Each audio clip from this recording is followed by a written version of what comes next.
The letter in Helena Harper's trembling hand had turned her world upside down, informing her that the San Francisco property she'd inherited from her aunt was nothing but a swindler's lie. And now, she stood on the platform in Yreka, California, in November of 1882, with barely enough coins in her reticule to afford a single night's lodging. The wind had started picking up an hour ago, carrying with it the sharp bite of an approaching storm that made the station master shake his head and mutter warnings about traveling north. But Helena had nowhere else to go and no one waiting for her in this unfamiliar mountain town. She pulled her worn wool coat tighter around her shoulders, watching as the last of the other passengers scattered to their destinations, leaving her alone on the wooden platform with her single carpet bag and a growing sense of desperation. At 22 years old, she'd left her position as a governess in Boston to claim what she'd believed was her salvation, only to discover that salvation was as illusory as morning mist. The sky overhead had turned an ominous gray, heavy with moisture that tasted of ice when she breathed.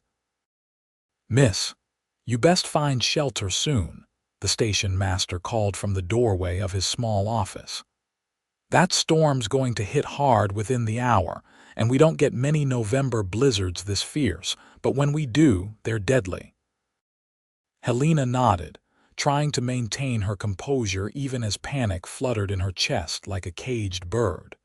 She had enough money for a room, perhaps, but then what? The town of Yreka stretched before her, a collection of wooden buildings and muddy streets that seemed to huddle against the mountainside. She'd need to find work, and quickly, but first she needed to survive whatever weather was rolling in from the north. She made her way down the platform steps, her button-up boots sinking slightly into the cold mud. The main street was already emptying, shopkeepers pulling in their wares and hammering shutters closed. A few hardy souls hurried past her, heads down against the increasing wind, paying her no mind. Helena clutched her carpetbag and started toward what looked like a hotel, her heart sinking at the thought of spending her precious remaining funds on a room. That was when she heard the horse whinny, a sound of distress that made her turn instinctively. A large bay gelding stood tied outside the general store, dancing nervously as the wind picked up debris from the street. His reins had come loose from the hitching post, and he was seconds away from bolting. Without thinking, Helena dropped her carpetbag and moved toward the frightened animal, her hands outstretched, making soft, soothing sounds the way her father had taught her years ago when she was just a girl. The horse's ears flicked toward her, and she kept her movements slow and deliberate, speaking in low tones that somehow carried beneath the rising wind. "Easy now, easy boy," she murmured, her fingers finally grasping the dangling reins. "You're all right. Just a bit of wind, nothing to fear." The horse settled slightly under her touch, though he continued to shift his weight anxiously. Helena stroked his neck, feeling the warmth of his coat against her cold fingers, and for a moment she forgot her own troubles in the simple act of calming another frightened creature. "That's my horse." The voice came from behind her, deep and cautious, and Helena turned to find herself facing a tall man in a sheepskin coat and a wide-brimmed hat pulled low against the wind. He stood perhaps 6 feet tall, with broad shoulders and a weathered face that suggested he spent most of his time outdoors. His eyes, she noticed immediately, were a striking gray-blue, like storm clouds over water, and they studied her with a mixture of surprise and wariness. "He was about to bolt," Helena explained, suddenly aware that she was holding the reins of a stranger's horse. She held them out to him. The wind frightened him. The man stepped forward and took the reins, his gloved fingers briefly brushing hers. "Obliged to you," he said, his voice carrying a hint of something Helena couldn't quite identify. Loneliness, perhaps, or simply the rough edges of someone unused to conversation. Most folks wouldn't have bothered. I grew up around horses, Helena replied, then fell silent, unsure what else to say. The man was securing his reins more firmly to the hitching post when the first snowflakes began to fall. They were large and wet, landing on Helena's eyelashes and the shoulders of her coat.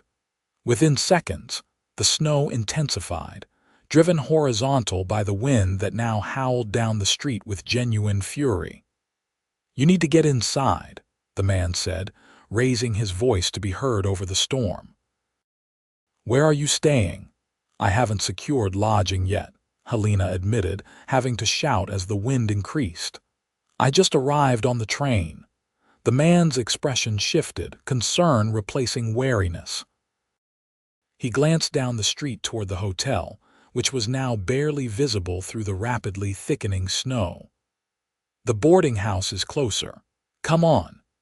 He grabbed her arm, his grip firm but not painful, and started pulling her back toward where she'd left her carpetbag. Helena stumbled after him, grateful for his guidance as the world turned white around them. She could barely see 3 feet in front of her face. The temperature was dropping with frightening speed, and the snow was already beginning to accumulate on the ground. The man retrieved her carpetbag without being asked, slinging it over his shoulder along with a package he must have collected from the general store. "This way," he shouted, and Helena had no choice but to trust him as he led her down the street. They'd gone perhaps 20 yards when the full force of the blizzard hit. The wind became a living thing, tearing at their clothes and stealing the breath from Helena's lungs. She couldn't see anything now, just white upon white, and the cold was so intense it burned her exposed skin. She felt the man's hand tighten on her arm, and then he was pulling her in a different direction. "Boarding house is too far," he shouted directly into her ear. "My place is just ahead. Small ranch 1/4 mile out." Helena knew she should protest, knew that going to a strange man's home was dangerous and improper, but the alternative was freezing to death in the street. She nodded, though she wasn't sure he could see the gesture, and let him guide her forward. The 1/4 mile felt like 10. Helena's feet were numb inside her boots, and her hands had gone past cold into a painful aching that made her want to cry. She kept her head down, one hand gripping the man's coat, the other held up to shield her face from the driving snow. Several times she stumbled, and each time his strong arm caught her, kept her upright, kept her moving. Just when she thought she couldn't take another step, the man pulled her sharply to the left.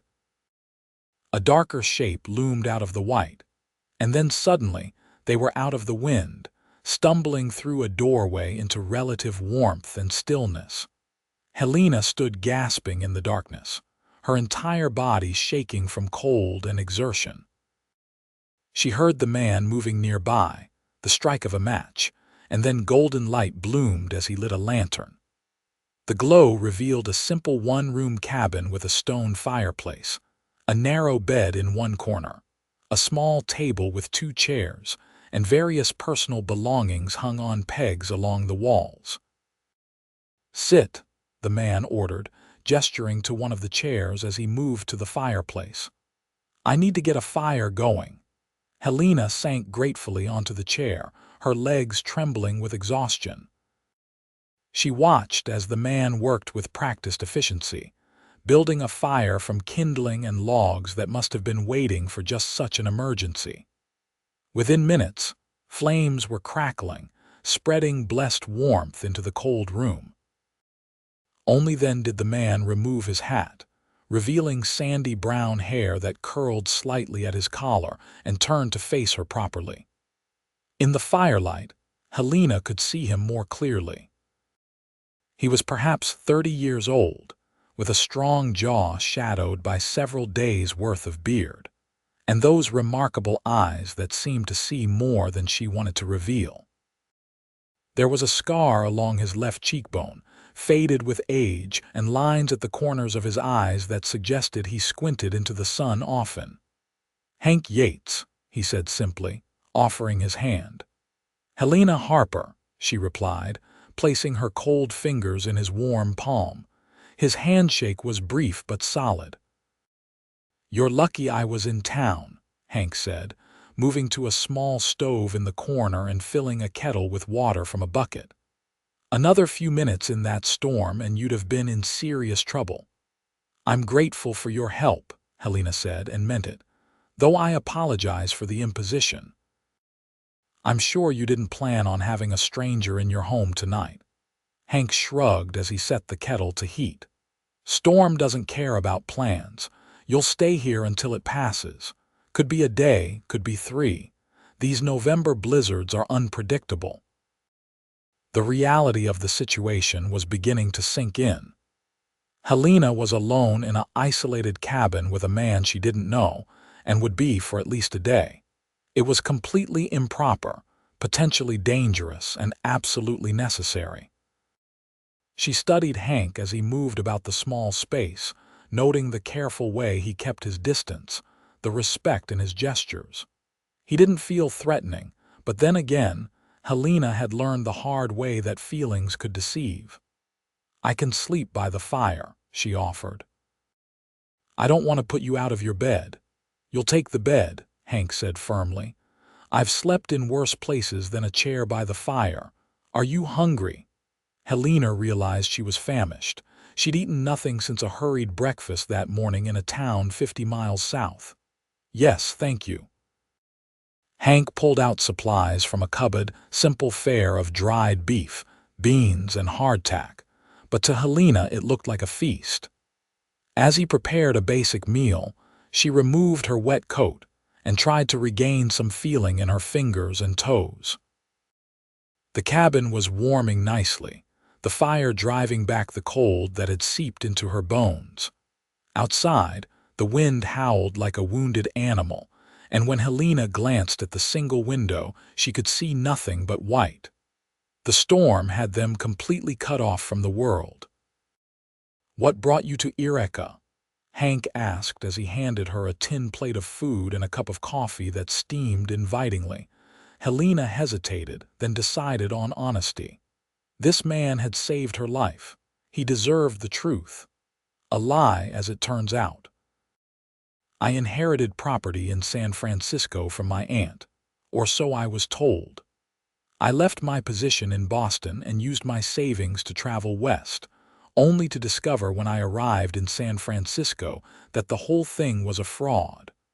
The lawyer who contacted me doesn't exist, and neither does the property." Hank's expression darkened. "Confidence men," he said with disgust. "They prey on people's hopes. I'm sorry that happened to you." "I had just enough money left to buy a ticket here," Helena continued. "I thought perhaps in a smaller town I might find work more easily, start over. I didn't count on arriving in the middle of a blizzard." "What kind of work?" Hank asked, settling into the other chair with his own plate. "I was a governess," Helena said. "I can teach, manage a household, keep accounts. I can read and write, and I know French and a bit of Latin. I'm good with horses, as you saw, and I can cook and sew." She heard the desperation creeping into her voice and forced herself to stop. "I'm a hard worker, Mr. Yates." "Hank," he corrected, "and I believe you." He was quiet for a moment, eating his meal thoughtfully. "Yreka's growing. Gold brought folks here 30 years back, and while the big rush is over, they're still mining. Lumber too.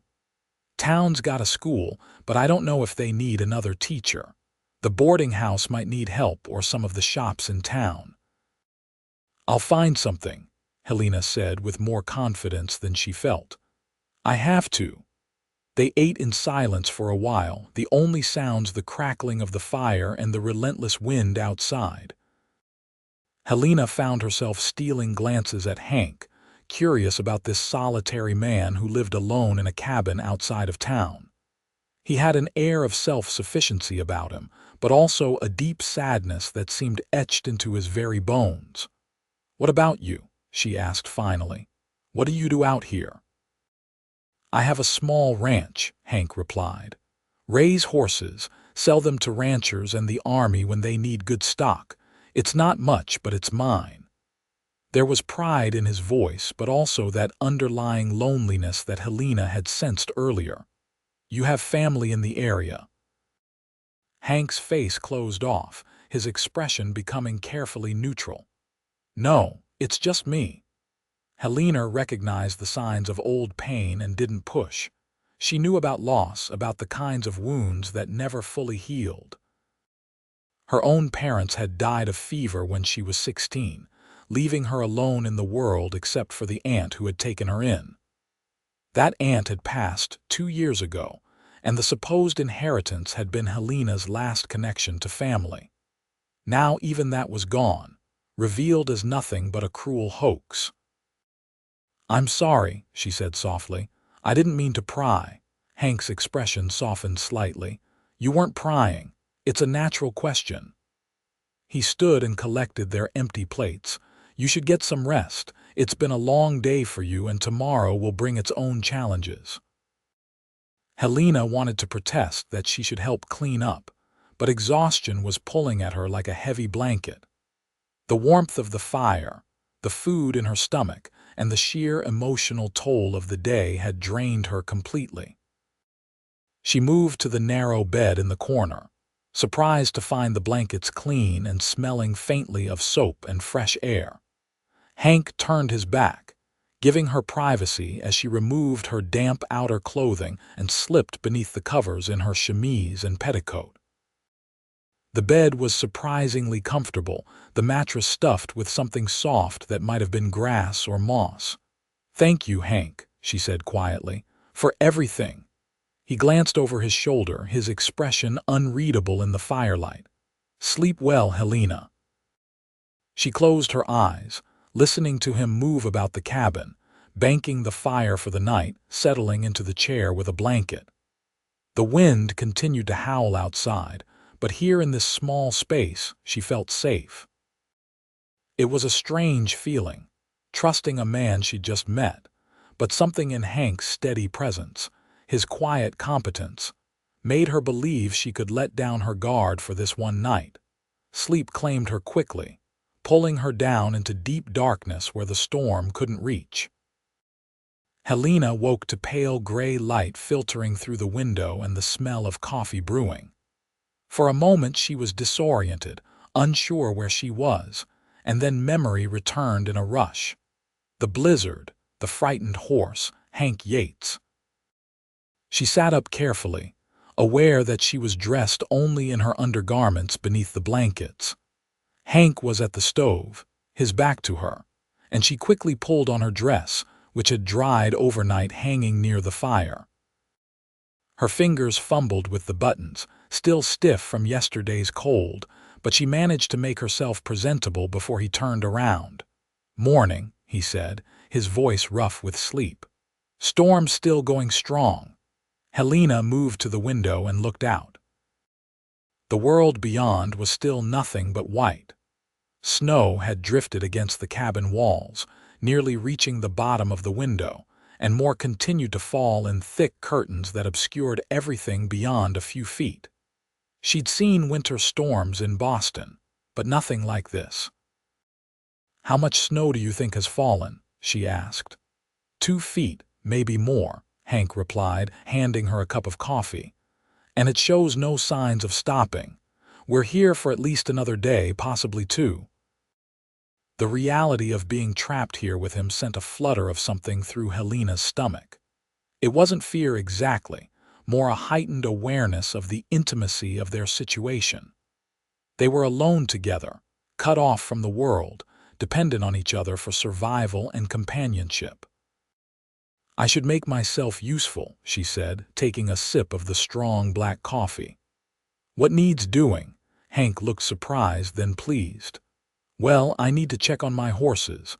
I've got a small barn attached to the back of the cabin. You don't have to help with that."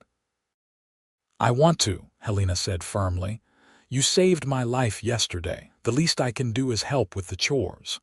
Something flickered in Hank's eyes, an emotion Helena couldn't quite name. He nodded slowly.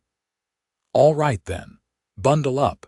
It's going to be cold even just going from here to the barn." They dressed in their warmest clothes, Hank loaning Helena a thick wool scarf to wrap around her face. When he opened the back door, the wind immediately tried to tear it from his hands. Snow billowed into the cabin, and Helena gasped at the brutal cold. The barn was attached to the cabin by a covered walkway that Hank had clearly built for exactly this purpose, allowing him to care for his animals even in the worst weather. They fought their way through the drifting snow, and then they were in the barn, which was warmer and sheltered from the worst of the wind. 4 horses greeted them with soft whinnies. Helena immediately went to them, charmed by their gentle eyes and the warmth of their breath in the cold air. Hank had built well. The barn was snug and weatherproof, with plenty of hay and a water trough that he must have filled before the storm hit. "They're beautiful," Helena said, stroking the nose of a gray mare with a silver mane. "That's Silver," Hank said, moving to check the other horses. "The bay is Thunder, the black is Midnight, and the chestnut is Copper. Not very original names, I know." "I think they're perfect," Helena said, meaning it. She helped Hank distribute hay and check that the horses had water, enjoying the simple physical work and the animals' calm presence. As they worked, Hank began to talk more freely, telling her about each horse's personality and quirks. Thunder was skittish but brave. Silver was gentle and patient. Midnight was independent, and Copper was the friendliest of the bunch. Helena could hear the affection in his voice, see it in the careful way he handled each animal. "You love them," she observed. Hank paused in brushing Midnight's coat. "They're honest," he said simply. "They don't lie, don't pretend to be something they're not. You treat them right, they'll be loyal until their last breath." Helena heard the implication, the suggestion that people weren't the same way. "Someone hurt you," she said softly. Hank's hand stilled on Midnight's flank. For a long moment he didn't speak, and Helena thought she'd overstepped. Then he said, his voice flat and careful, "I was married once. 5 years ago. Her name was Margaret. She said she loved ranch life, loved the idea of building something out here. We'd known each other since we were children, and I thought she meant it." He set down the brush and leaned against the stall wall. But the isolation got to her. The hard work, the long winters, the loneliness when I had to be away selling horses. She met a traveling salesman, someone who promised her city life and excitement. One day I came home and she was gone. Left a note saying she couldn't do this anymore, that she needed more than I could give her. Helena's heart ached for him. "I'm so sorry, Hank." "I got the divorce papers 6 months later from Sacramento," he continued. "She'd married the salesman. Last I heard, they were living in San Francisco, right in the middle of all that noise and bustle she'd wanted so badly." He looked at Helena, his eyes full of old pain. "So yeah, I keep to myself now. Horses are better company than most people." "Not all people are like that," Helena said gently. "Some of us keep our promises." "Maybe," Hank said, his tone suggesting he didn't quite believe it. "But I'm not willing to take that chance again." They finished with the horses in silence and then made their way back to the cabin. The storm continued to rage, and Helena found herself acutely aware of how small their world had become. Just this cabin, the barn, and the white wilderness pressing in on all sides. The rest of the day passed in a strange kind of domestic harmony. Helena insisted on cooking their midday meal, making use of Hank's supplies to create a simple but filling stew. Hank accepted her help with surprising grace, watching her move about the small kitchen area with an expression that was equal parts curious and wary. "Where did you learn to cook?" he asked as she stirred the pot. "My mother first, then my aunt," Helena replied. "And necessity when I was working as a governess. The family I worked for was small and I often helped in the kitchen. I enjoy it, actually." There's something satisfying about creating something nourishing from simple ingredients. It smells good, Hank admitted. They ate together, the conversation coming more easily now. Helena found herself telling him about Boston, about her work as a governess, about the children she'd taught and grown to love. Hank listened attentively, asking questions that showed he was genuinely interested. In return, he told her more about his ranch, his hopes to expand it someday, his pride in breeding good working horses that could handle the rough terrain and harsh weather of Northern California. He spoke about Yreka, about the people in town, warning her about which shopkeepers were honest and which would try to cheat her. "Old Mrs. Peterson runs the boarding house," he said. "She's fair if a bit strict about propriety. She might have worked for you, or at least know who does. The school teacher, Miss Andrews, is getting married come spring and moving to Oregon with her husband. The town council will need to hire someone to replace her." "You think they'd consider me?" Helena asked, hope fluttering in her chest. "You're educated, experienced, and from what I can tell, you're smart and capable," Hank said. "I don't see why not. Though you'd need to stay in town until they make a decision, find some way to support yourself in the meantime." "I'll manage," Helena said with determination. "I've come too far to give up now." Hank looked at her with something that might have been admiration. "I believe you will." As afternoon faded to evening, they fell into an easy routine. Helena washed the dishes while Hank tended the fire. They played a few hands of cards using a worn deck Hank produced from a drawer, and Helena was surprised to find herself laughing when he tried and failed to bluff his way through a hand. "You're terrible at this," she teased. "Never claimed to be a card sharp," Hank replied, but he was almost smiling, and Helena realized it transformed his face, making him look younger and less burdened. When darkness fell, they prepared for bed. The arrangement was the same as the night before, with Helena taking the bed and Hank settling into the chair by the fire. But as Helena lay in the darkness, listening to the storm and Hank's steady breathing, she found herself thinking about him in ways that had nothing to do with gratitude. He was a good man, she thought, hurt and cautious but fundamentally decent, and handsome too in a rough-hewn way that had nothing to do with fancy clothes or practiced charm.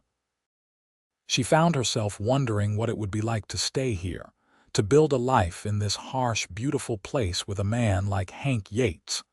The thought should have scared her, should have seemed ridiculous given that she'd known him for barely a day.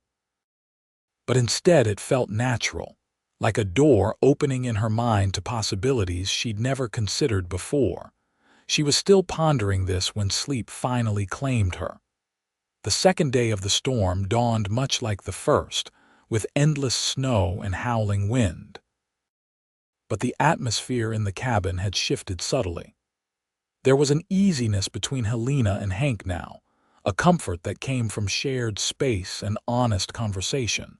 They tended the horses together, worked side by side preparing meals, sat by the fire trading stories of their lives.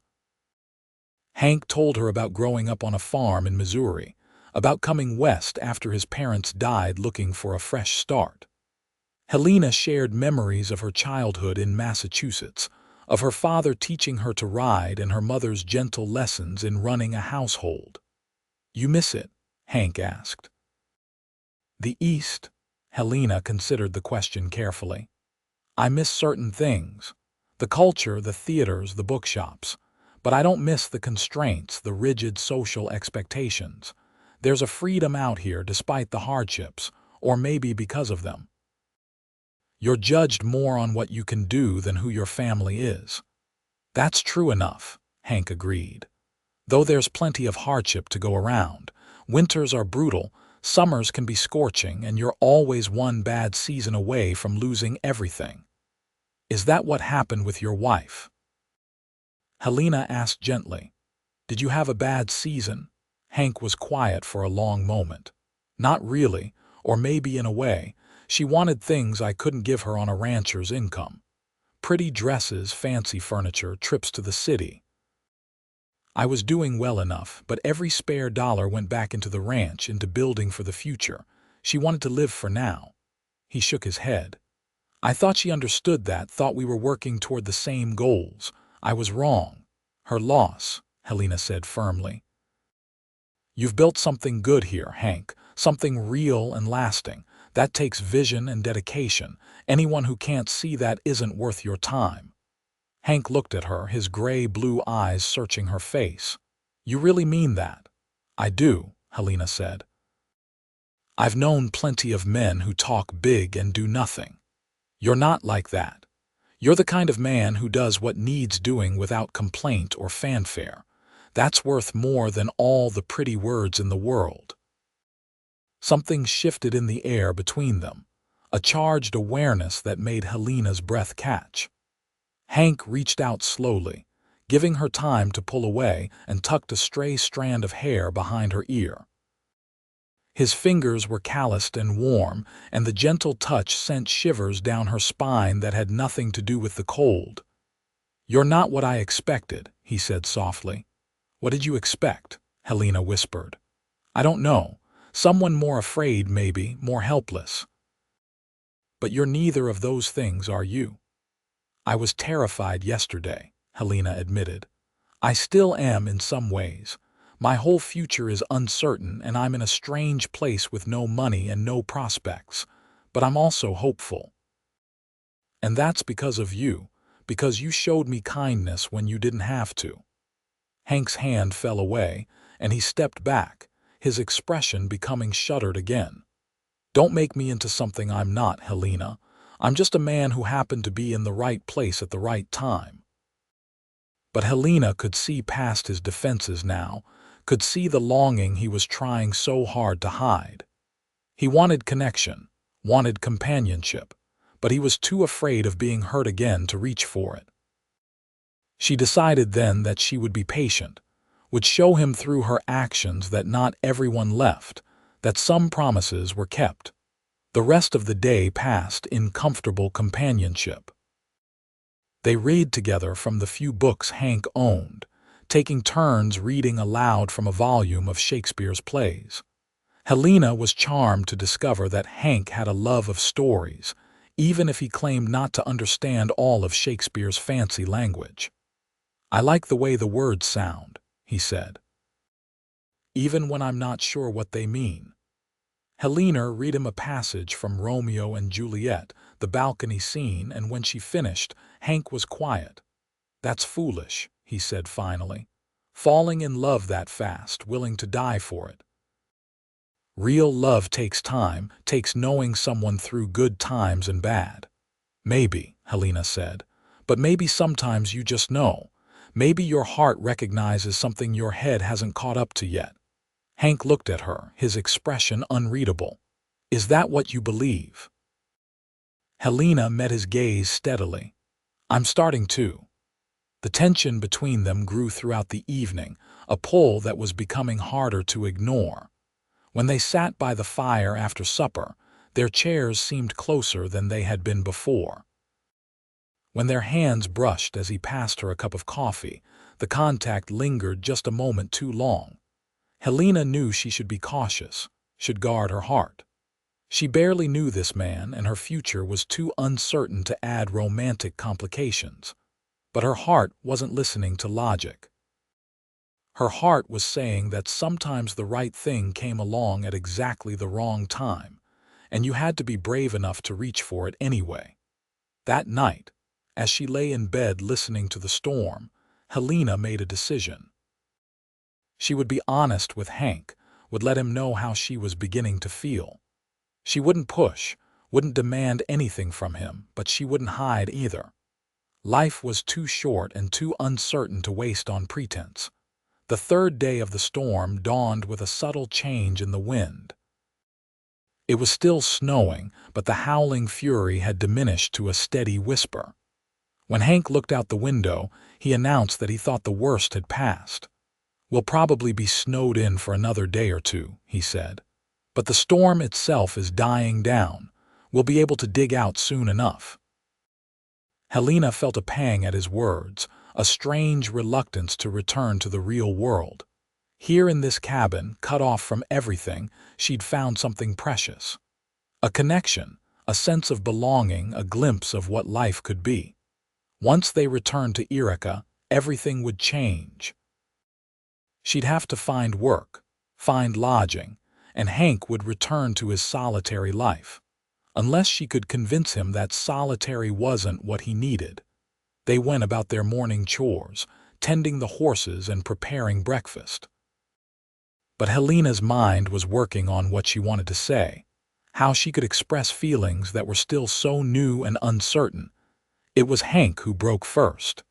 They were standing in the barn, checking on Silver, who had seemed slightly off that morning.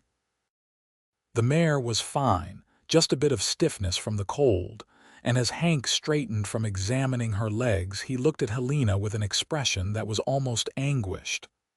"I don't want you to go," he said abruptly. Helena's heart leaped. "What?" "When the storm ends, when we go back to town, I don't want you to go," Hank repeated. His hands clenched at his sides as if he was forcing himself to speak. "I know it's crazy. I know we've only known each other for 3 days. But these have been the best 3 days I've had in 5 years, Helena. You make me remember what it's like to not be alone."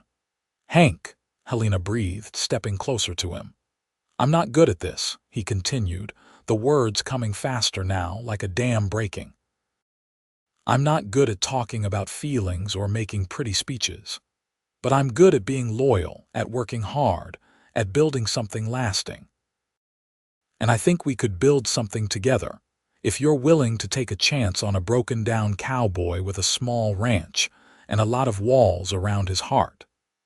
Helena reached up and placed her hand on his cheek, feeling the rasp of his beard against her palm. "You're not broken down," she said softly. "You're careful, and there's nothing wrong with that, and I'm not going anywhere, Hank. I felt it too, this connection between us. I was trying to figure out how to tell you." Hank's eyes searched hers, looking for any sign of doubt or deception. Whatever he saw there must have satisfied him, because he slowly, carefully, lowered his head and kissed her. It was a gentle kiss, almost tentative, as if he was afraid she might vanish if he held on too tight. Helena responded with all the warmth and certainty she felt, her arms coming up to wrap around his neck, pulling him closer. The kiss deepened, becoming something more passionate, more certain, and when they finally broke apart, both were breathing hard. "Helena," Hank whispered against her hair, holding her close. I'm scared. I'm scared to want this, to want you. What if it goes wrong? What if you decide this life isn't enough?" "Then we'll deal with it together," Helena replied. "Hank, I'm not your ex-wife. I'm not looking for city life or fancy things. I came west looking for a fresh start, for a chance to build something meaningful. I found it, just not in the way I expected. I found it with you." "You say that now," Hank said, but his arms tightened around her. "But when winter drags on, when you're stuck here for weeks with nothing but snow and wind and me for company, you might feel differently." Helena pulled back so she could look him in the eye. "Do you know what I learned working as a governess? I learned that I could be in a house full of people and still feel completely alone. Loneliness isn't about how many people are around you. It's about whether you have someone who truly sees you, truly knows you. I felt less alone these past 3 days than I have in years." Something in Hank's expression softened, the fear giving way to hope. "I want to believe you." "Then believe me," Helena said. "Trust me the way I'm trusting you. Give us a chance, Hank." He kissed her again, and this time there was no hesitation, no holding back. It was a kiss full of promise and possibility, of loneliness ending and new beginnings. When they finally pulled apart, both were smiling. "So what happens now?" Hank asked. "Now we figure out the practical details," Helena said with a laugh. "I still need to find work in town, at least until we're sure about this. I won't compromise your reputation or mine by moving in here without being married. We'll court properly, give ourselves time to be certain." Hank groaned. "Courting means I have to come into town, sit in Mrs. Peterson's parlor under her watchful eye and make polite conversation." "Exactly," Helena said, her eyes dancing with amusement. "It's very civilized." "I left civilization behind when I moved out here," Hank grumbled, but he was smiling. "But for you, I'll put on my good shirt and mind my manners." They spent the rest of the day in a state of happy contentment, stealing kisses when they passed each other, holding hands as they sat by the fire. They talked about the future, making plans that felt both thrilling and terrifying in their possibility. Hank told her about his dreams for the ranch, about wanting to expand the horse breeding operation, maybe even branch into cattle. Helena shared her love of teaching, her hope that she might still be able to secure the school position. They talked about the kind of life they could build together, one that honored both their dreams. "I won't ask you to give up teaching if it's what you want," Hank said. "The schoolhouse is only a few miles from here. You could ride in when school's in session." "And I won't ask you to change who you are," Helena replied. "I like that you're quiet and steady.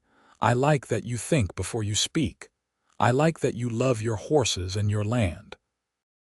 "I don't want a different man, Hank. I want you."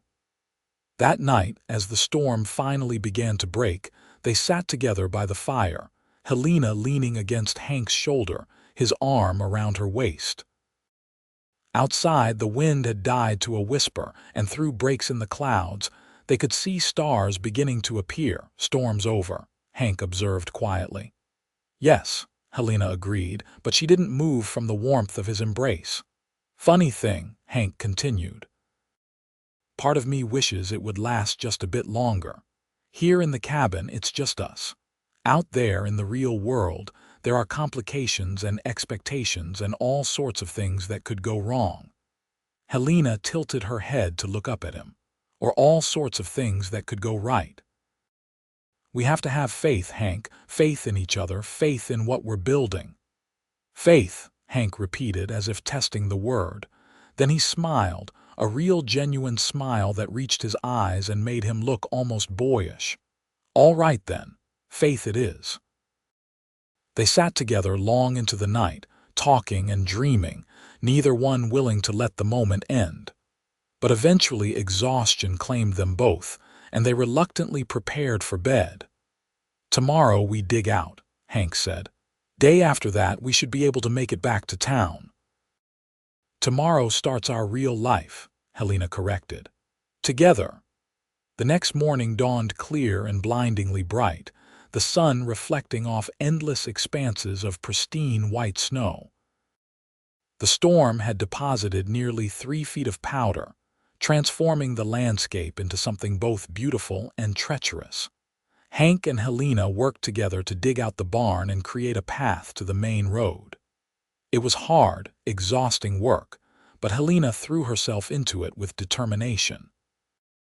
She was stronger than she looked, Hank discovered, and she didn't complain even when her hands were raw and her back aching. "You're tougher than most men I know," he said with admiration as they stopped for a brief rest. "I'm motivated," Helena replied with a smile. "The sooner we clear this, the sooner we can get to town and start our life properly." It took them most of the day to create a passable route. By the time the sun was setting, they'd managed to clear enough that Hank thought they could make it to town the following day if they started early, and the weather held. They celebrated with a special supper, Hank breaking out supplies he'd been saving. There was dried venison that he cooked into a savory stew, and even a small tin of peaches that tasted like summer sunshine after days of simple fare. "I was saving these for Christmas," Hank admitted as he opened the tin, "but this seems like a better occasion." "What's the occasion?" Helena asked, though her eyes were dancing with mischief. "The end of my loneliness," Hank said simply, and the beginning of something I never thought I'd have again. Hope. Helena felt tears prick her eyes. That's the most romantic thing anyone has ever said to me. They ate their special supper, savoring every bite, and then sat by the fire as they had for the past several nights. But tonight felt different, charged with anticipation. Tomorrow they would return to the world and their private cocoon would be broken. Everything would become more complicated, more real. "Are you nervous?" Helena asked. "Terrified," Hank admitted. "But in a good way, if that makes sense. Like standing on the edge of something big and important." "It makes perfect sense," Helena said. "I feel the same way." She leaned against him and they sat in comfortable silence, watching the fire burn down to embers. Outside, the world was silent and still, blanketed in snow that glittered under starlight. "Helena," Hank said softly, "I need you to know something. I'm not a man who loves easily or lightly. When I give my heart, I give it completely. If we do this, if we really build a life together, I'm all in. No holding back, no escape routes. You'll have all of me, for better or worse."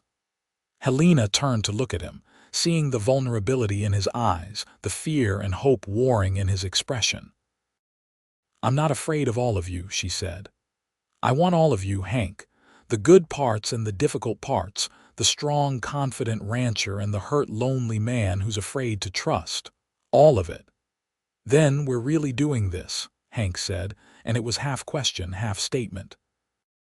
"We're really doing this," Helena confirmed. They sealed the promise with a kiss and then another, and then Hank pulled her close, holding her as if she was something precious and fragile that he was terrified of breaking. "I love you," he whispered into her hair. "I know it's too soon, I know it's crazy, but I love you, Helena Harper." Helena's heart soared. "I love you too, Hank Yates. I loved you when you caught your horse, I loved you when you pulled me through the storm, and I love you now. It's not too soon. It's exactly the right time." They held each other as the fire died and the night deepened, neither wanting to let go, neither willing to break the spell of this perfect moment. Eventually they had to part for the night, maintaining the propriety they'd carefully observed throughout their time together. But as Helena lay in bed, her heart was singing. Tomorrow they would face the world. Tomorrow they would begin the practical work of building a life. But tonight, right now, she was perfectly, completely happy. The journey back to Yreka, the next morning, was slow and difficult, the horses having to push through deep snow that had drifted across the road. But the sky remained clear, and the sun was warm despite the cold, and Helena felt like she was traveling toward her future rather than returning to uncertainty. When the town finally came into view, looking like something from a winter fairy tale with its snow-covered roofs and chimney smoke rising into the clear air, Helena felt a flutter of nerves. How would people react to her showing up with Hank after being gone for 4 days? Would they assume the worst? Would it damage her chances of finding work? As if reading her thoughts, Hank reached over and squeezed her hand. "Whatever happens, we face it together," he said. They rode straight to the boarding house where Mrs. Peterson came bustling out, her face a mixture of relief and stern disapproval. "Hank Yates, we've been worried sick," she scolded. "And who is this young woman? Don't tell me you've been holed up with her for the duration of the storm." "Mrs. Peterson, this is Miss Helena Harper," Hank said formally, helping Helena down from the horse. "She arrived in town just before the storm hit. I was bringing her to your establishment when the blizzard became too dangerous. We took shelter at my cabin, and I assure you, Miss Harper's virtue and reputation remain completely intact." Mrs. Peterson's sharp eyes studied them both, looking for any sign of impropriety. Helena stood tall, meeting the older woman's gaze directly, refusing to be ashamed of what had been an entirely innocent situation. "I see," Mrs. Peterson said finally. "Well, come inside, Miss Harper. You look half frozen. Hank, you best come too. I'll want the full story, and then we'll decide what's to be done about this situation." Over hot tea and fresh bread in Mrs. Peterson's warm kitchen, they told their story. Hank explained about finding Helena at the station, about the storm hitting too fast for them to make it to town. Helena described her situation, her search for work, her credentials as a governess and teacher. Mrs. Peterson listened carefully, her expression softening as the story unfolded. "Well," she said when they finished, "it seems you had no choice, and I can see you've both behaved honorably. Still, there will be talk. There always is when a young woman and an unmarried man spend time alone together." "Then let them talk," Hank said firmly. "Anyone who knows me knows I'm an honorable man, and anyone who spends 5 minutes with Helena will know she's a respectable woman. If people want to gossip, that's their problem, not ours." "Easy for you to say," Mrs. Peterson replied. "You live outside of town, but Miss Harper needs to find work here, and a whiff of scandal won't help her prospects. Which is why we're going to do everything properly from here on out," Helena said. "I'd like to rent a room from you, Mrs. Peterson, if you have one available. I need to find employment, and I understand the schoolteacher position may be opening up in the spring. In the meantime, I'll take whatever honest work I can find. And I'll be courting her," Hank added. "Properly in your parlor with all the social niceties. We're not trying to hide anything or sneak around. We have nothing to be ashamed of." Mrs. Peterson studied them both for a long moment, then nodded decisively. "I have a room available, and yes, I could use help around here. I'm not as young as I used to be, and the boarding house is getting to be too much for me alone. If you're willing to work in exchange for room and board plus a small wage, I'd be happy to have you, Miss Harper." Relief flooded through Helena. "Thank you, Mrs. Peterson. You won't regret it, I promise." "I'll hold you to that," the older woman said, but her eyes were kind. "And Hank, you come calling on Sunday afternoon, 3 o'clock sharp. We'll have tea in the parlor like civilized people." Hank looked pained but nodded. "Yes, madam, 3 o'clock." After settling the details, Hank prepared to leave. Helena walked him to the door, aware of Mrs. Peterson's watchful eyes from the kitchen. "Sunday seems very far away," Hank said quietly. "It's only 5 days," Helena replied, "and we have the rest of our lives after that." "I'm going to hold you to that," Hank said, echoing Mrs. Peterson's words. He reached out and briefly touched her cheek, a gesture that was both chaste and intimate. "I'll miss you." "I'll miss you too," Helena said. "But this is right, Hank. We're doing this properly, showing everyone that what we have is real and respectful." Hank nodded, though his expression suggested he'd rather just carry her back to his cabin and forget about propriety. But he was a man of his word, and he'd promised to court her correctly. "Sunday," he said firmly, 3 o'clock. "I'll be counting the hours," Helena replied. She stood in the doorway and watched him ride away, her heart full of love and anticipation. Behind her, Mrs. Peterson cleared her throat. "Well now," the older woman said, "that's a good man you've found yourself. Hank Yates has been alone too long, shut away in that cabin with his horses and his hurt pride. If you can open his heart again, you'll have done him a great service." "I think he's done me a greater one," Helena replied. "I came to California with nothing, expecting nothing. Instead, I found everything I didn't know I needed." Mrs. Peterson smiled. "You're a romantic. That's good. Hank needs someone who can see past his gruff exterior to the good man underneath. Now come, let me show you to your room and explain your duties. We have work to do." The next 5 days passed in a blur of activity. Helena threw herself into her work at the boarding house, quickly proving herself to be capable and efficient. She cleaned rooms, helped with cooking, did laundry, and managed the accounts with an ease that impressed Mrs. Peterson. But more than that, she charmed the boarding house's residents and the townspeople she met. Her education and refinement were obvious, but so was her willingness to work hard and her genuine kindness. Within days, several people had approached her about tutoring their children, and word of her teaching credentials had reached the town council. On Saturday, she received an unexpected visit from Miss Andrews, the current schoolteacher. "I heard you were in town," the young woman said, sitting in Mrs. Peterson's parlor, "and that you have teaching experience. I'm getting married in April and moving to Oregon, which means the school will need a new teacher. The council usually makes their decision in March. I'd be happy to recommend you if you're interested." "Very interested," Helena confirmed. "Teaching is my calling, truly. I love working with children, watching them learn and grow." Miss Andrews smiled. "Then I think you'll do wonderfully. The children here are good kids, mostly. A bit rough around the edges maybe, but eager to learn. The position includes a small cottage behind the school, and the pay is decent. You'd be able to support yourself comfortably."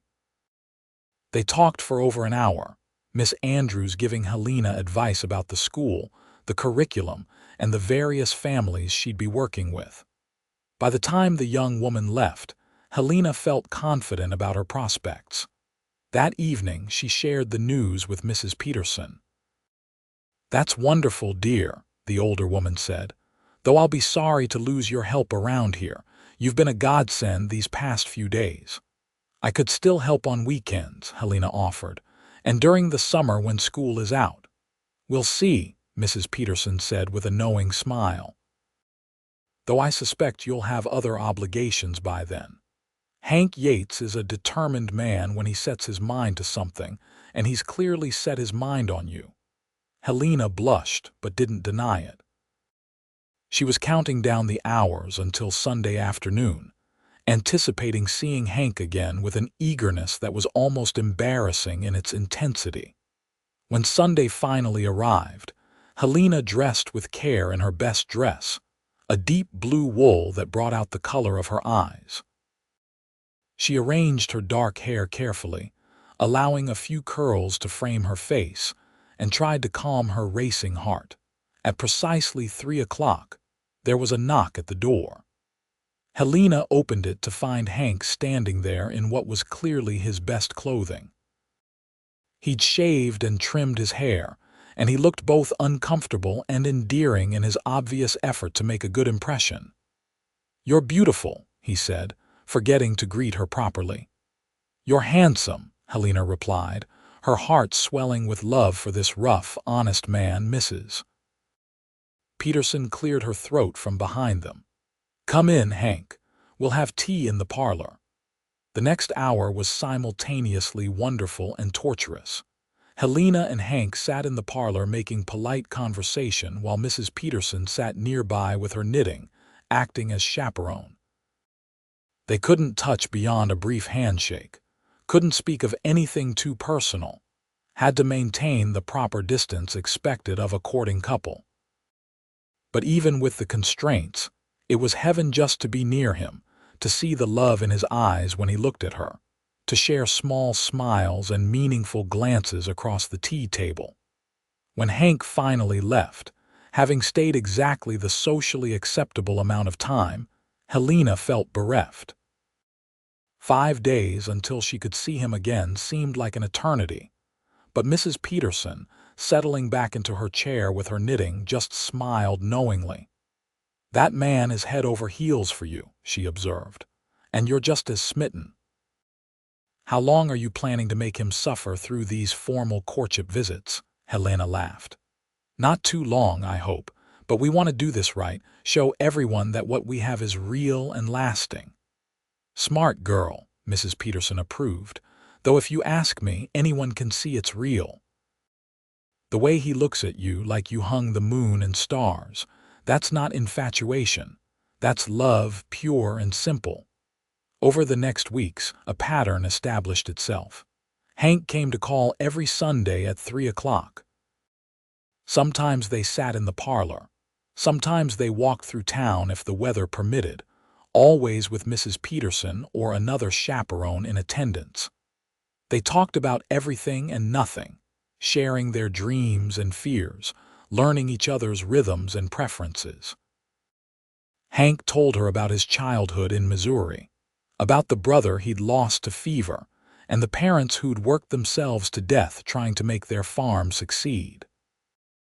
Helena shared her own losses, the parents who died too young, the aunt who'd been kind but distant, the loneliness of being the hired help in other people's homes.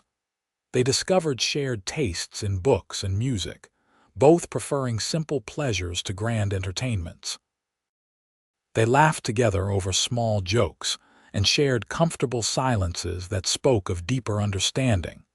In between Sundays, Helena worked hard at the boarding house and began tutoring several children in the evenings. The income was modest but steady, and she carefully saved every penny thinking of her future. The town council had formally interviewed her for the teaching position and seemed impressed, though they wouldn't make their final decision until March. Winter deepened, bringing more snow and bitter cold. Hank sometimes couldn't make the trip into town, the weather too dangerous for travel. On those Sundays, Helena felt his absence like a physical ache, counting the days until she could see him again. But he wrote to her, simple, honest letters that revealed his heart.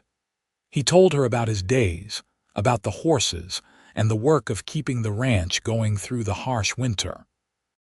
He told her that he thought of her constantly, that his cabin felt empty without her presence, that he was counting the days until they could be together permanently. Helena wrote back, equally honest letters about her work, her hopes, her love for him. She told him about the children she was tutoring, about her interview with the town council, about how she was beginning to feel at home in Yreka. And she told him, in words that made her blush even as she wrote them, how much she loved him, how she dreamed of the life they would build together. Christmas came, and Hank gave her a beautiful handmade wooden box, carved with an intricate pattern of horses and mountains. Inside was a simple gold ring. "It was my grandmother's," he said, his voice rough with emotion. "I know we're not officially engaged yet, but I want you to have it. When you're ready, when the time is right, this will be yours."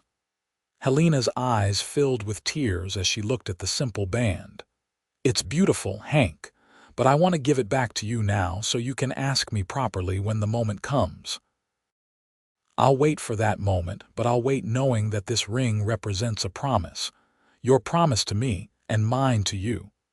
She placed the ring back in his palm, closing his fingers around it. "Keep it safe for me," she whispered, "until the day you ask and I say yes."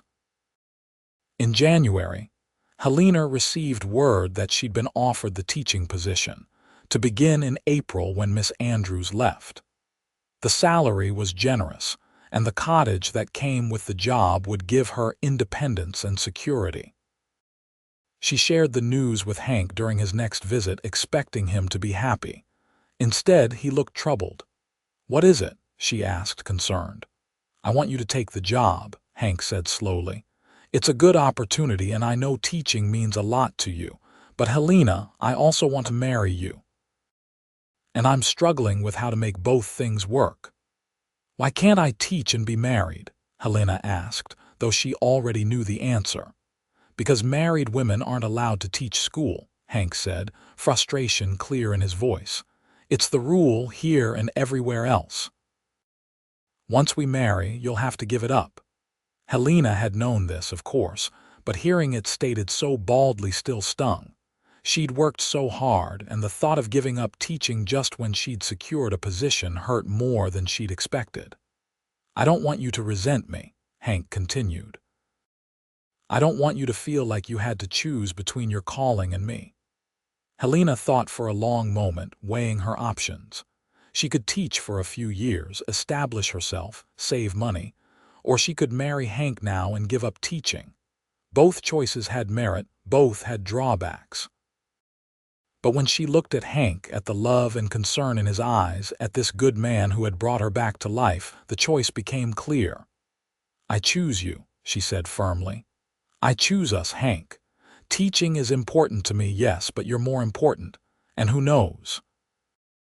Maybe someday the rules will change and married women will be allowed to teach.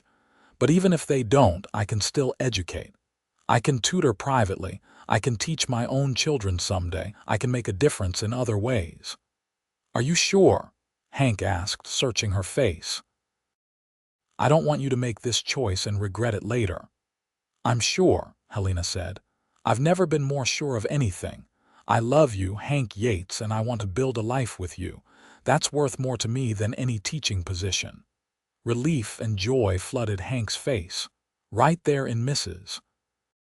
Peterson's parlor, with the older woman watching with pleased approval, Hank dropped to one knee and pulled out the gold ring. "Helena Harper, will you marry me?" he asked, his voice shaking with emotion. "Will you be my wife, share my life, help me build something lasting and good?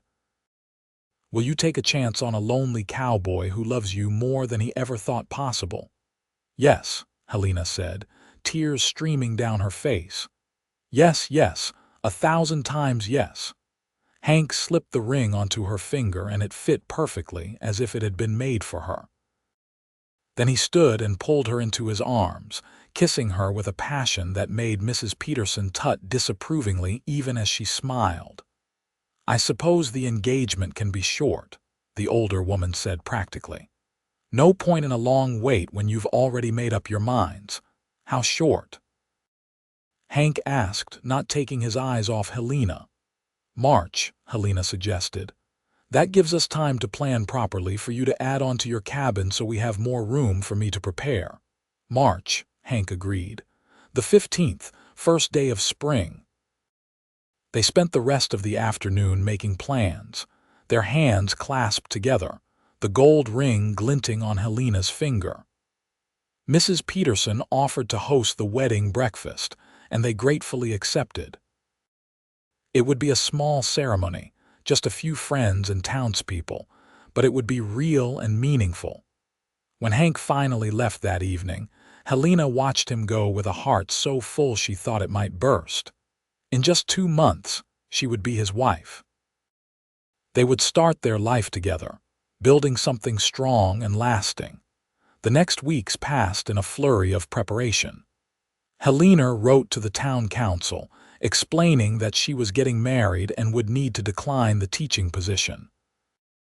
They were disappointed but understanding, and Miss Andrews immediately began helping the council search for another candidate. Hank worked tirelessly on his cabin, adding a second room that would serve as a proper bedroom, expanding the kitchen area, even building a small writing desk where Helena could work on her correspondence, and lesson plans for the private tutoring she planned to continue. Helena sewed her wedding dress with Mrs. Peterson's help, a simple but elegant gown in cream-colored wool that would be practical for ranch life. She prepared her trousseau, saving her wages to buy linens and household goods that would make Hank's cabin truly a home. They continued their Sunday courtship visits, but now they could also plan their future openly. They talked about children, both agreeing they wanted a large family. They discussed expanding the ranch, perhaps hiring help as the business grew. They dreamed together, building castles in the air that felt more real with each passing day. Finally, March 15th arrived, dawning clear and bright with the first hints of spring in the air. The snow was melting, revealing brown earth and the first green shoots of new growth. It felt like the world itself was celebrating their wedding day. Helena dressed with care, her hands shaking slightly as she pinned up her hair. Mrs. Peterson helped her into her wedding dress and stood back to admire the result. "You're a beautiful bride," the older woman said, tears in her eyes. "Hank is a lucky man." "I'm the lucky one," Helena replied. "I came to California with nothing and found everything. The ceremony took place in the small church in Yreka, with the minister officiating and about 20 townspeople in attendance. Helena stood at the altar watching Hank walk down the aisle toward her, and she felt her breath catch at the sight of him. He wore a new suit, his hair neatly trimmed, his eyes fixed on her with an intensity that made her tremble. When he reached her side and took her hand, Helena felt complete. This was right. This was meant to be. The ceremony was brief but meaningful. They exchanged vows, promising to love and honor each other through whatever life brought. When the minister pronounced them husband and wife, Hank kissed her with a tenderness that brought tears to Helena's eyes. They were married. She was Helena Yates now, wife of Hank Yates, ready to start their new life together. The wedding breakfast at Mrs. Peterson's boarding house was a joyful affair, with food and laughter and good wishes from their friends. But both Helena and Hank were eager to leave, to begin their married life in earnest. Finally, after what felt like hours of celebration, they were able to make their escape. Hank helped Helena onto his horse, then mounted behind her, his arms around her waist as they rode toward his ranch, toward their home. The ride was beautiful, the late afternoon sun casting golden light across the melting snow, the mountains rising in the distance like ancient sentinels. Helena leaned back against Hank's chest, feeling safe and loved and happier than she'd ever imagined possible. When the cabin came into view, Helena gasped. Hank had done more than just add on rooms. He'd painted the exterior, built a proper porch with rocking chairs, planted early flowers that were just beginning to bloom in the warming soil. It looked like a home, a real home, waiting for them to fill it with life and love. Hank dismounted and helped Helena down, then surprised her by sweeping her up into his arms. "I believe this is traditional," he said with a smile, carrying her across the threshold. Inside, the cabin was transformed. It was clean and tidy, with new curtains on the windows and a quilt on the bed that Helena recognized as Mrs. Peterson's handiwork. There were wildflowers in a vase on the table and a fire crackling cheerfully in the fireplace.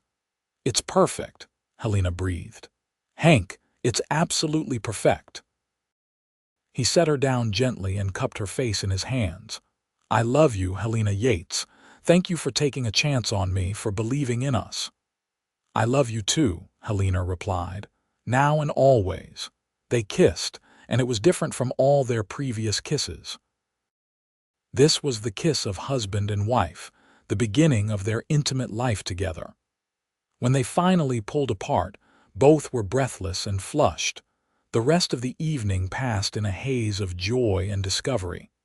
They talked and laughed, sharing a simple supper by the fire. They explored the additions Hank had made to the cabin, Helena exclaiming over every thoughtful detail. And later, in the privacy of their new bedroom, they came together as husband and wife, expressing their love in the most intimate way possible. Afterwards, lying in Hank's arms in the darkness, Helena felt a peace settle over her that was almost overwhelming. She had found her home, her place in the world, her person. Everything she'd been through, all the loss and hardship and uncertainty, had led her to this moment. "What are you thinking?" Hank murmured, his fingers gently stroking her hair. "That I'm grateful for the blizzard," Helena replied. "Strange as it sounds, I'm grateful for that storm that forced me into your cabin, that gave us those 3 days to fall in love." "I never wanted that storm to end," Hank admitted. "I was terrified when it finally did, afraid that once we returned to the real world, everything would change and you'd realize you'd made a mistake." "The only mistake would have been letting you go," Helena said firmly. "You're my home, Hank. Wherever you are, that's where I belong." They held each other as the fire died down and the night deepened. Two souls who had found each other against all odds, bound together by love and commitment. The first year of their marriage was one of adjustment and growth. Helena threw herself into making their cabin a true home, cooking and cleaning and gardening with an enthusiasm that both amused and touched Hank.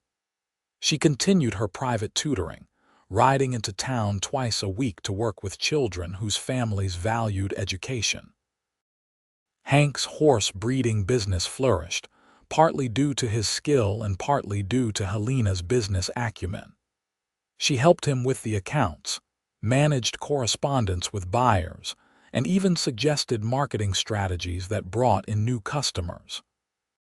But more than the work, they simply enjoyed being together. They talked for hours every evening, sharing thoughts and ideas and dreams. They worked side by side during the day, Hank teaching Helena about horse breeding and ranch management, Helena sharing her love of books and learning. They made love often, discovering each other's bodies and preferences with patience and joy.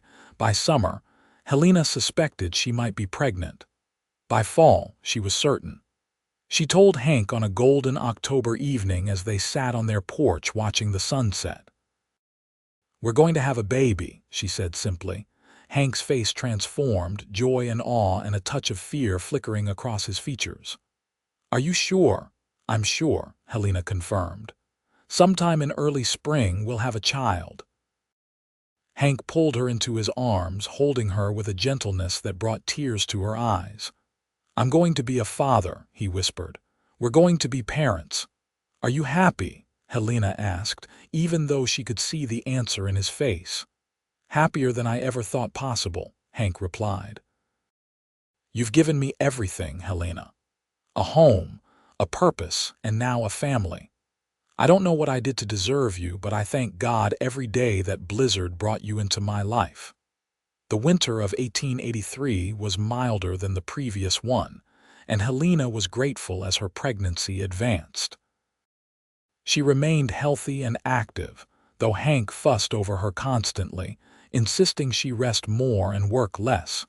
In March, just a few days before their first anniversary, Helena went into labor. Mrs. Peterson came to help, along with the town's midwife, and after 12 hours of hard work, Helena delivered a healthy baby boy. They named him Henry, after Hank's father. And from the moment the baby was placed in her arms, Helena was overwhelmed with love. The infant had Hank's blue-gray eyes and a shock of dark hair like Helena's, and when Hank held his son for the first time, tears streamed unashamedly down his face. "He's perfect," Hank whispered. "Helena, he's absolutely perfect." "He's ours," Helena replied, her heart so full she could barely speak. "Our son." The months that followed were exhausting but joyful. Little Henry was a good baby, healthy and alert, and both Helena and Hank marveled at every tiny change and development. The cabin echoed with baby sounds, coos and cries and gurgles, and the horses in the barn grew accustomed to the new member of their family. Helena continued her tutoring when she could, bringing Henry with her to town and letting the older children help watch him while she worked with the younger ones. It wasn't traditional teaching, but it was satisfying work that let her use her skills while still being present for her son. As Henry grew from infant to toddler, Helena found herself pregnant again. Their daughter, Margaret, was born in the spring of 1885, named after Hank's mother.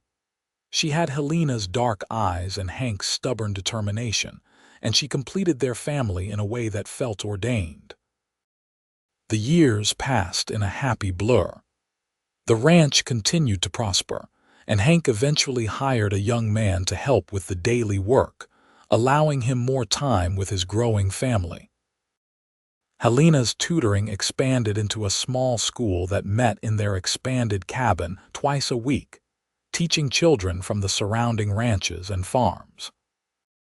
Henry and Margaret grew strong and healthy, learning to ride almost before they could walk, helping with the horses and the endless work of ranch life. They were happy children, secure in the love of their parents, and they brought joy and laughter into every corner of the cabin. On their 5th anniversary, Hank and Helena stood on their porch watching their children play in the yard. The ranch looked prosperous, with new outbuildings and fenced pastures, grazing horses and a garden bursting with vegetables. It was everything they dreamed of and more. "Do you ever regret it?" Hank asked, his arm around Helena's waist. "Giving up traditional teaching, choosing this life?" Helena looked at him in surprise. "Never. Not for a single moment. I have everything I ever wanted, Hank. A home, a family, meaningful work, and most importantly, you. This life we've built together is worth more than any career could ever be." "I just want you to be happy," Hank said. "I want you to have no regrets." "My only regret is that we didn't meet sooner," Helena replied with a smile. "But maybe we met exactly when we were supposed to. Maybe we both needed to go through what we went through to be ready for each other." "Wise woman," Hank murmured, kissing her temple. "I learned from my husband," Helena teased. "He's a very wise man." They stood together, watching the sun set over the mountains, their children's laughter ringing in the evening air. It was a simple moment, unremarkable in many ways, but it contained everything that mattered. Love, family, home, and the knowledge that they had built something lasting and good. As the years continued to pass, the Yates family became a fixture in the Yreka community. Hank's horses were known throughout Northern California for their quality and temperament, and Helena's informal school had taught reading and writing to dozens of children who might otherwise have had no education. When Henry was 10 and Margaret was 8, Helena found herself pregnant again, a surprise that delighted both her and Hank.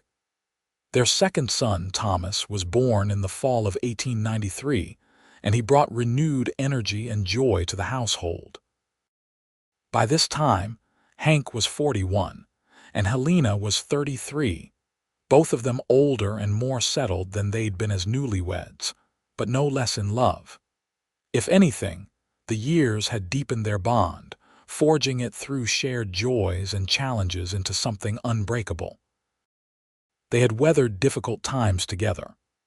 There had been a harsh winter when they'd lost several horses, a summer drought that threatened their water supply, and the usual illnesses and injuries that came with ranch life. But they'd faced everything as a team, supporting each other, drawing strength from their love, and there had been triumphs too. Hank had won recognition for his breeding program, earning contracts with the Army and several large ranches. Helena had helped establish a proper school in Yreka, serving on the board and helping to recruit teachers even though she couldn't teach there herself. Their children were thriving, healthy and happy, and well educated. On their 10th anniversary, the whole family traveled to San Francisco for a week, the first real vacation any of them had ever taken. They stayed in a hotel, ate in restaurants, visited museums and parks, and marveled at the bustling city life that was so different from their quiet ranch. But by the end of the week, all of them were homesick for the mountains and the quiet and the wide open spaces. They returned to their ranch with relief and renewed appreciation for what they'd built. "I thought I might want to live in the city once," Hank admitted as they rode up to their cabin, now a substantial house with multiple rooms and modern conveniences. "When Margaret first left me, I wondered if she'd been right about ranch life being too hard, too isolated." "And now?" Helena asked. "Now I know this is exactly where I'm supposed to be," Hank replied. "This land, this life, this family, it's everything I ever needed." Helena understood completely. She had come west looking for something she couldn't even name, following a cruel lie that had stripped away her last security. But that lie had brought her to Yreka, to a train platform in a snowstorm, to a frightened horse and a lonely cowboy. And in finding Hank, she'd found herself. She'd found purpose and meaning, and a love that sustained her through everything life threw their way. As the children grew older, new challenges emerged. Henry showed an aptitude for business and helped expand the ranch's operations. Margaret loved the horses with a passion that matched her father's and became an expert trainer in her own right. Thomas, the baby, turned out to have a gift for mechanics and engineering, constantly tinkering with equipment and finding ways to improve their operations. The years rolled by, marked by milestones and celebrations. Henry married a sweet girl from town and brought her home to the ranch, building his own house on the property. Margaret eventually married a neighboring rancher, moving just a few miles away. Thomas went to school in Sacramento to study engineering, but returned home every summer to help and to be with his family. Through it all, Hank and Helena remained the center, the foundation upon which everything else was built. They grew older together gracefully, Hank's hair turning silver and Helena's developing streaks of gray, but their love never diminished. If anything, it grew stronger with each passing year. On their 25th anniversary, their children and grandchildren gathered at the ranch for a celebration. There were nearly 30 people present, children and spouses and babies, all of them part of the family that Hank and Helena had created. As Helena looked around at the gathered crowd, at the faces she loved so dearly, she felt tears prick her eyes. This was her legacy, she realized. Not the teaching she might have done, not the career she'd given up, but this. These people, this love, this family. Hank found her standing alone on the porch, looking out at the gathering.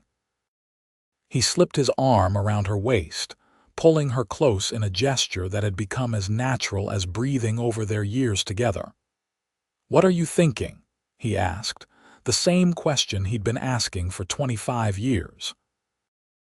"I'm thinking about that blizzard," Helena replied, leaning her head on his shoulder. "About how terrified I was, standing on that platform with nowhere to go and no one to help me. And then there you were, rescuing a frightened horse, and you changed my entire life." "We changed each other's lives," Hank corrected. "I was just existing before you came, Helena, going through the motions, too hurt and scared to really live. You brought me back to life." "Neither one of us wanted that storm to end," Helena remembered. "Do you remember? We talked about it on our wedding night." "I remember everything about our early days together," Hank said. "Every conversation, every touch, every look, they're burned into my memory."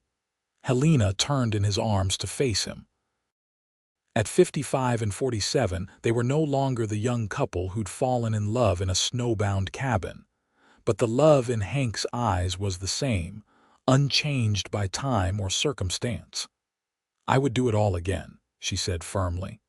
"Every choice, every sacrifice, every difficult moment. All of it was worth it to end up here, with you, with this family, with this life." "So would I," Hank replied. He kissed her gently, not caring that their children and grandchildren might be watching. "You're still the most beautiful woman I've ever seen, and I love you more today than I did on our wedding day." "That's impossible," Helena teased.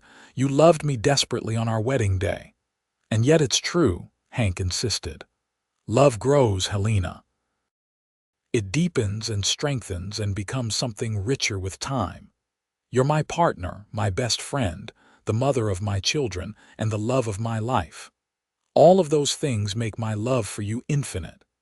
Helena kissed him back, pouring all her love and gratitude into the gesture. They stood together on the porch they'd built together, in front of the home they'd created together, surrounded by the family they'd raised together, and Helena knew that she was exactly where she was supposed to be. The celebration continued around them, children laughing and playing, adults talking and reminiscing. It was loud and chaotic and absolutely perfect. This was what life was meant to be, Helena thought. Not neat or tidy or predictable, but full of love and connection and meaning. As the sun began to set, painting the sky in brilliant oranges and purples, Hank called for everyone's attention. The crowd quieted, turning to face him expectantly. 25 years ago today, I married the woman who saved my life. Hank began, his arm around Helena's waist. I was broken and alone, convinced that love was a fool's game and that I was better off by myself. And then a blizzard brought this amazing woman into my cabin, and over 3 days she showed me that I was wrong. That love was worth the risk. That opening your heart, even when you're terrified, is the only way to truly live. He paused, emotion making his voice rough. Helena, you've given me 25 years of happiness I never thought I'd have. You've given me children and grandchildren, a home full of love and laughter. You've made my life rich and meaningful and full. I love you more than words can ever express, and I'm grateful for every single day we've had together. Helena was crying openly now, and she wasn't the only one. Around the porch, she could see tears on the faces of her children, her friends, the people who had become their extended family. I love you too, she managed to say. Thank you for taking a chance on a stranded governess with nothing but a carpetbag and a lot of hope. Thank you for seeing who I really was, for believing in us even when it seemed crazy. You're my home, Hank Yates. You always have been. The celebration continued long into the evening, but eventually the guests began to leave, heading home with full hearts and happy memories. The grandchildren were bundled into wagons, protesting sleepily that they weren't tired. The adult children hugged their parents and promised to visit soon. Finally, it was just Hank and Helena again, standing on their porch as they had so many times before. The ranch was quiet, the stars brilliant overhead, and the cool night air carried the scent of pine and earth. Another 25 years, Hank asked, pulling Helena close. At least, Helena replied. And then another 25 after that. They went inside together, banking the fire for the night and preparing for bed with the ease of long practice. And later, lying in each other's arms in the darkness, they both reflected on the strange and wonderful path that had brought them together. A blizzard, a frightened horse, a cabin in the wilderness. It seemed like such small things to build a life on. But from those small things had grown something beautiful and lasting, a love story that had weathered every storm and emerged stronger. Neither one had wanted that original storm to end, afraid that the magic would break when they returned to reality. But the magic hadn't broken. It had simply transformed, becoming something deeper and more real than either of them had imagined possible. And as they drifted off to sleep, still holding each other after all these years, both Helena and Hank knew that they had found what everyone searches for but few ever discover. A love that lasts, a partnership that endures, a home built on the solid foundation of commitment and trust and genuine affection. The blizzard had brought them together, but it was their choice to stay together, to work through difficulties, to build something lasting. That choice, renewed every day for 25 years and counting, was the real miracle. And it was a miracle they would continue to choose every day for the rest of their lives.